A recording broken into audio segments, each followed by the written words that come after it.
나를 바보라고 부르는 자에게 저주를. 내 흑역사를 언급하는 자에게 저주를. 나를 밉상이라고 하는 자에게 저주를.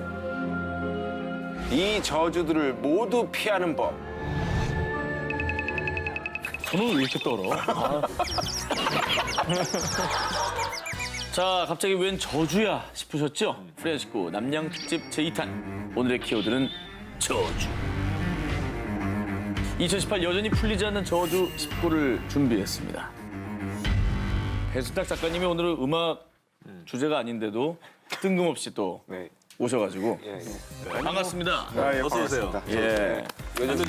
저는 오늘 주제가 저주인데 배 작가님 나오셔가지고 혹시 배 작가님 무슨 저주와 관계가 있나 그런 생각을 했어요. 제가 알기로는 있어요. 아 그래요? 예, 배 작가가 언급하면 뜨질 못합니다. 기운이 좋은 뮤지션이 언급 한마디에 아 진짜. 예, 뭐 이렇게 잘 못 나오더라고요. 음악계 펠레인가요? 그렇죠. 펠레라고 할 수 있는 뭐 예를 들어 그래미 시상식 같은 거. 네. 못 맞췄죠. 브리트니 스피어스하고 크리스티나 아길레라는 다들 알고 네. 계시죠? 어. 그 둘이서 그래미 신인상에서 붙었는데 Britney Spears. 그때도 브리트니 스피어스 찍었거든요. 아, 근데 아길레라 결국 받았죠. 크리스티나 아길레라가 받았어요. 제발 네. 방탄을 언급하지 마. 하지 말자. 아무 얘기도 하지 마. 네네네. 나중에 딴 얘기. BTS면은 건들지 마세요. 알겠습니다. 예. 내년 누구 봅니까? 내년에는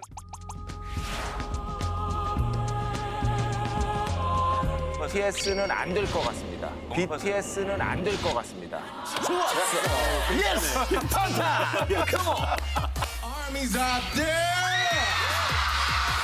당신만 모르는 저주. 당신이 꼭 피해야 할 저주.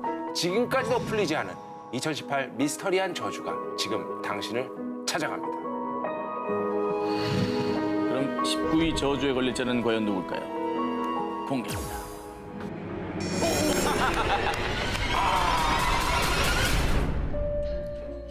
지난 2017년 브라질의 미셰우 테메르 대통령은요, 갑작스러운 건강 악화로 스위스 다보스에서 열릴 세계 경제 포럼 참석까지도 불투명한 상태로요, 중요한 공식 일정을 모두 잇따라 취소했고요.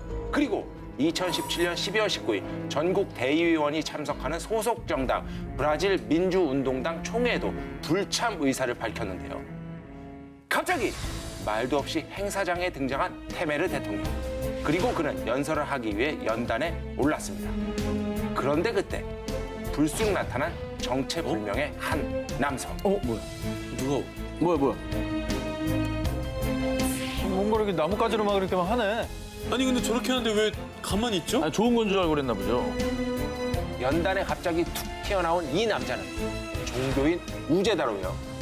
그가 갑자기 이런 돌발 행동을 한 이유가 있습니다. 테메르 대통령은 지금 부두교의 저주를 받았어요. 이 저주를 풀지 않으면 목숨이 위태로워져요.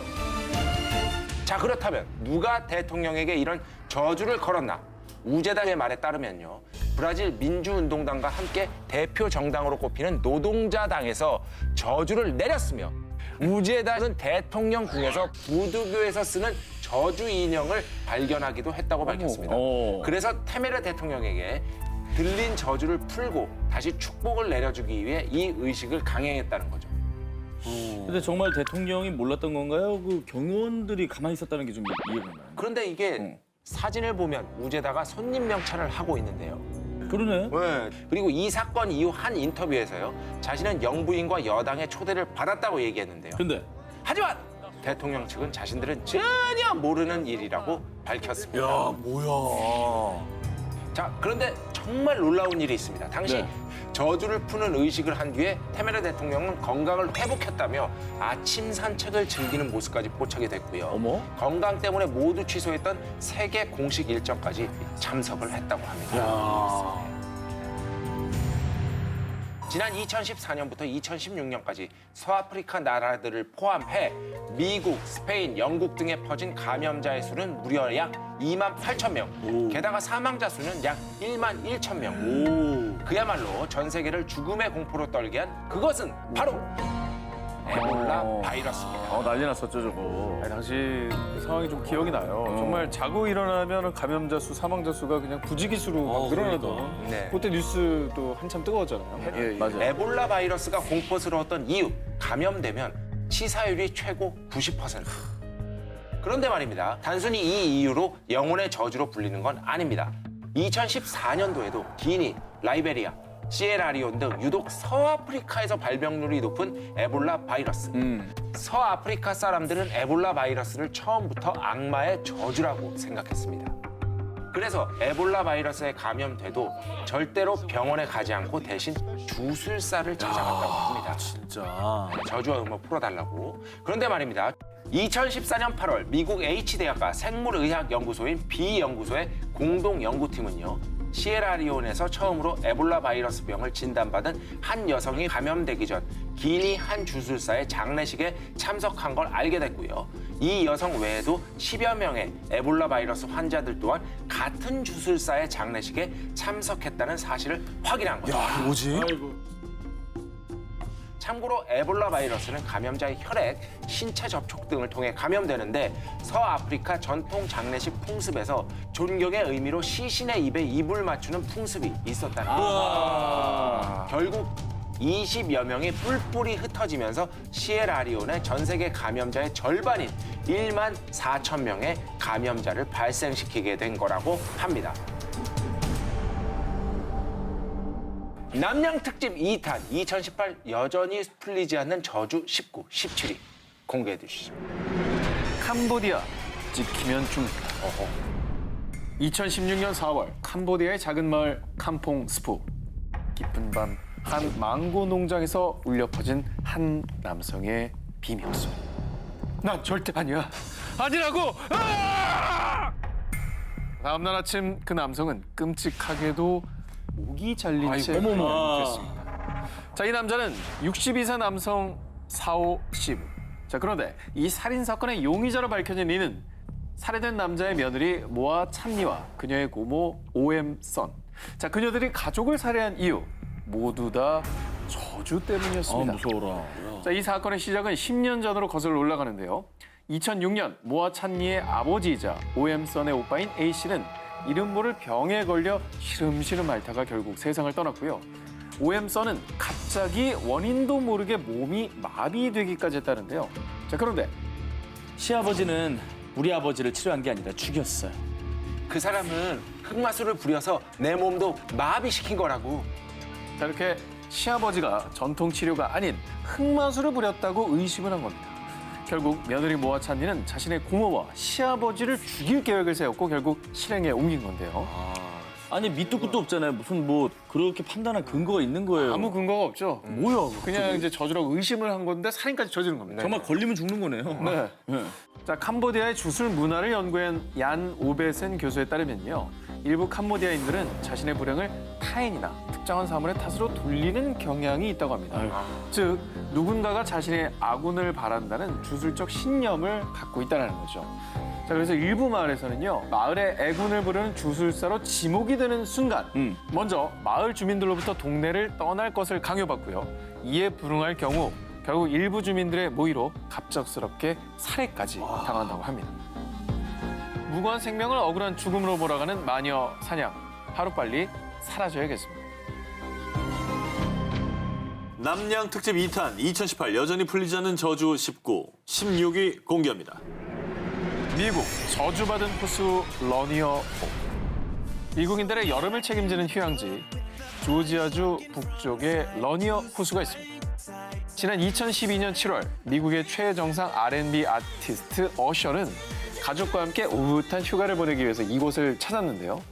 그 의붓 아들인 카일 글로버가 호수에서 튜브를 타고 수영을 한창 즐기던 그때 카일 조심해!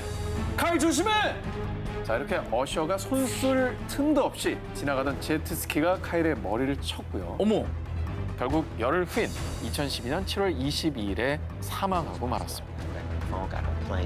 또 2015년 1월 5일 조지아주 뷰포드에 사는 건장한 청년 켈리 내쉬는 새벽 4시쯤에 갑자기 잠에서 깼는데요. 아, 나 감기가 너무 심한데 지금 병원에 좀 가봐야 되겠어. 자, 하지만 여자친구는 내일 같이 가자라고 그를 설득했는데요. 그런데 아침에 일어나 보니 그는 없었습니다. 그런데 한 달 후인 2월 8일 러니어 호수에서 낚시를 하던 한 남자가 남자친구 켈리를 찾았습니다. 하지만 이미 싸늘한 시신이 되어버린 그. 왜? 게다가 사라진 그날 밤 입고 있던 파자마 모습 그대로였다고. 어머. 자, 이렇게 안타까운 사고와 미스터리한 일들이 빈번하게 발생하는 러니어 호수. 60년 동안 사고, 익사, 자살 등 목숨을 잃은 사람은 무려 675명. 어머. 아니 뭐 이유가 뭐예요? 우리 오늘 저주하고 있잖아요. 여기도 무슨 저주가 있는 거예요, 그럼? 자, 일단 러니아 호수는요, 1956년경 뷰퍼드 댐을 만들면서 생긴 인공 호수입니다. 뷰퍼드 댐 건설로 인해 수천 개의 묘지가 파헤쳐졌고, 무서워. 때문에 아직도 호수 밑바닥에는 신원불명의 사체가 묻혀져 있다고 하는데요. 눈귀신 같다. 그래서 호수에는 영혼들의 저주가 아닐까라는 섬뜩한 소문들이 무성하다고 합니다. 자, 남양 특집 2탄 2018 여전히 풀리지 않는 저주, 이번엔 15위를 공개합니다. 일본 파멸의 여신 데스블록. 노트에 이름이 적히면 그 사람이 죽는다는 저주의 데스노트. 만화나 영화로 나와서 다들 잘 아시죠? 자, 그런데 말이죠. 일본의 데스노트의 현실판으로 불리는 데스블로그가 있다고 합니다. 이름이 진짜 있다고? 데스 블로그? 데스블로그의 주인은 바로 일본 배우 히가시하라 아키. 2012년 12월엔 자신의 블로그에 A사 비행기 프라모델을 가지고 노는 아들의 사진을 업로드했는데요. 그런데 한 달 뒤 A 여객기가 기체 결함으로 비상 착륙하는 사고가 발생했습니다. 자, 이렇게 비행기 사고가 일어나 버린 겁니다. 한 언론사에서는 A 여객기의 사고를 알고 있었던 그녀라고 대서특필하기까지 했다고 하네요. 진짜? 근데 저거 우연의 일치 아닐까요? 저주가 시작된 건 2007년도입니다. 히가시하라 아키가 방송인으로 데뷔, 한 경마 프로그램 진행을 맡으면서부터였는데요. 아무리 경마 전문가들이 1위로 예상을 하던 말이라도 그녀가 선택을 하면 참패, 참패, 그리고 또 참패. 자, 게다가 그녀가 1위로 지목한 한 경주마는 무려 3번이나 골절 사고를 겪었다고 합니다. 저분은 본인이 무섭지 않을까? 아니 그러니까 뭘 쓰기가 되게 무서울 것 같아요. 그럼 무슨 생각이 나면 얼마나 불안하겠어. 자, 그런데요, 그녀의 이 불행한 기운은 사랑의 기운까지도 막을 수 없었나 또 봅니다. 있어? 자, 그녀의 남편은 세계 선수권 대회에서 3회 우승을 기록한 일본의 유도 영웅 이노우에 코세입니다. 그런데 2003년 그녀와 교제를 시작한 지 1년 만에 참패. 그리고 2008년에 결혼한 뒤엔 베이징 세계 스포츠 대회에서도 별다른 성적을 거두지 못하고 결국 쓸쓸하게 은퇴를 하고 말았다고 합니다. 참패 아니면 은퇴네요, 그죠? 자, 그런데 이런 무성한 논란들 속에서 정작 데스블로거 히가시하라 아키는요, 전 블로그 이웃들이 늘어나서 참 좋아요 라며 정말 강철과도 같은 멘탈을 인증했다고 합니다. 감정왕이다.